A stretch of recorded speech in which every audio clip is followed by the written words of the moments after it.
Welcome back to Future Proof here in Huntington Beach, California. Let's bring in our halftime headliner now. Katie Stockton is the founder and managing partner of Fairlead Strategies, joining us live. It's nice to see you here. You too. Beautiful place to be, obviously. So you have a good eye on the market from a technical standpoint. Where are we right now? Where do you think we're going from here? Yeah, I mean, I would say it's still a cyclical bull trend. We obviously have a corrective phase underway that's impacted our intermediate-term momentum gauges, but not the long-term ones. So we still have long-term upside momentum behind the major indices, and that's promising. So we are now looking for an entry point, and that entry point would have more shelf life, in our opinion, if we could see the S&P 500 clear resistance, which is very well defined. It's right around 4,600. It's a level where it's topped out a few times.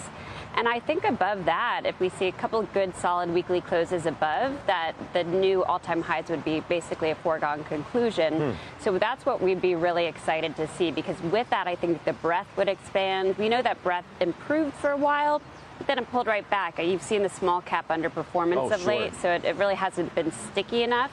But I think with the breakout, we'll get that confidence restored. What leads you to believe that we are still in that trend, that the trend itself is intact?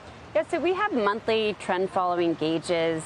We're technicians, so we use things like the MACD indicator, moving averages of price. We have a cloud model that we like. So all of those are still pointing higher, but it's not on a broad basis yet. We have it for the leading sectors of the market. But, you know, consumer staples as one good example, they just don't have that long-term upside momentum. So we'd really like to see it spread out. So the wild card of sorts in all of this is where we started the program, not necessarily with oil, but Apple. You know, as we're less than 30 minutes away from this big event. That stock is a question mark in many people's minds right now, just because, as I said, doorstep of 190, now it's 177. There's some question marks about it. Where do you see it going? What do the charts tell you? And it needs to hold some level soon, to some degree, for you to be right about the overall trend as well, I think. Yeah, it's fair to say we've seen downside leadership during the corrective phase from Apple. That's not really terribly surprising. It also has a very heavy position in a lot of ETFs, so I think moves tend to get exacerbated by that.